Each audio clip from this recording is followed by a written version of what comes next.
Welcome back to Factful Finance. Here's a question for you. What if you could unlock a pathway to saving for your child's future, while also making sure you're taking advantage of the best tax benefits available? Sounds too good to be true? Well, today we're diving deep into the world of college savings accounts, specifically comparing 529 plans to other options. Because as you might guess, not all savings vehicles are created equal. Now, before we dive in, a quick disclaimer. This video is for educational purposes only. While we'll be discussing options and strategies, always consult with a financial professional to get personalized advice tailored to your specific situation. All right, let's get started. Saving for college can feel overwhelming, especially when there's no one-size-fits-all solution. But understanding the strengths and weaknesses of different savings accounts can put you on the right track. Today, we'll explore 529 plans, the benefits they offer, and weigh them against other common savings options, because choosing the right plan could make all the difference in how prepared you are for the costs ahead. Let's begin with the 529 plan. It's often the first account that comes to mind when you think about college savings, and for good reason. The biggest benefit? Tax advantages. With a 529, your money grows tax-free, and when you withdraw it for qualified education expenses, you don't pay taxes on those withdrawals either. That's a huge perk. Plus, contributions may even be deductible in some states, so there's a potential double benefit right off the bat. But here's where things get interesting. 529 plans are specifically designed for education, which means they come with some limitations. For example, if you decide to use your 529 funds for something other than education, like a home renovation or an unexpected medical expense, you'll face a penalty. You'll also pay income tax on the earnings, which can sting if you're not planning to use the funds for education. Now, let's look at some alternatives. First up is the custodial account, also known as the UGMA/UTMA account. This is a flexible option because it isn't restricted to education expenses. You can use the funds for anything you want, whether it's a car, a home, or college.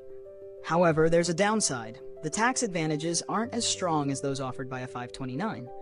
Plus, once the child reaches adulthood, usually 18 or 21, they gain full control of the account and can use the money however they choose. That might be unsettling if you were hoping to influence how they use the funds.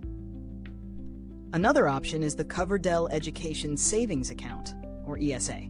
Coverdells offer tax-free growth, just like 529s, but they come with much stricter limits on contributions. You can only contribute up to $2,000 per year per beneficiary, and the beneficiary must use the funds by the age of 30, or the account will be taxed.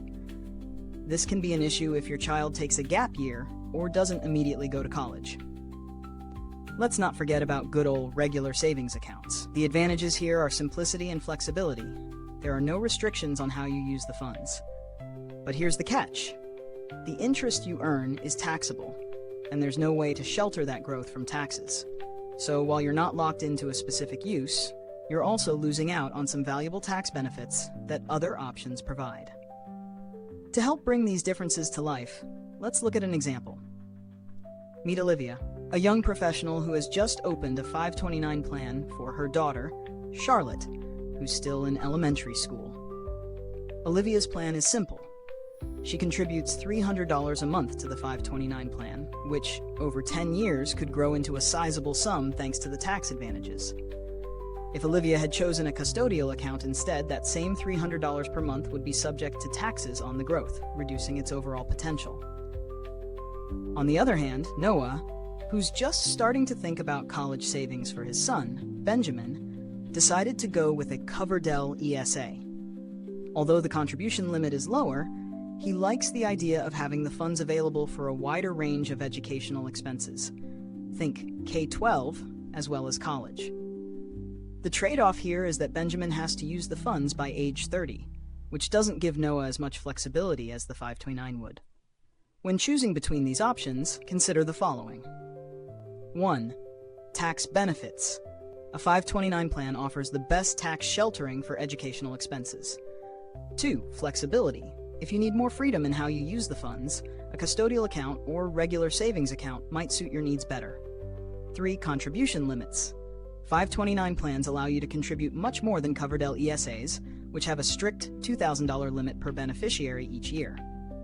4. Control. If you want to control how the money is spent until your child is an adult, 529 plans give you more oversight, while custodial accounts hand over full control once the child reaches adulthood. The bottom line? A 529 plan is likely the best option if your goal is to maximize tax-free growth for educational expenses. However, if you're looking for flexibility or have specific non-educational uses in mind, a custodial account or custodial ESA may be better suited for your needs.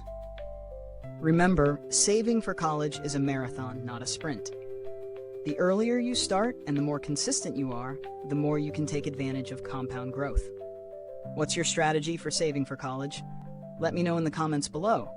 I'd love to hear your thoughts. And if you found this video helpful, why not subscribe to our channel so you don't miss out on more insights that can help you take control of your financial future. Don't forget to hit the bell so you're always in the loop. Thanks for tuning in to Factful Finance, where we help you navigate the world of personal finance with clarity, strategy, and confidence.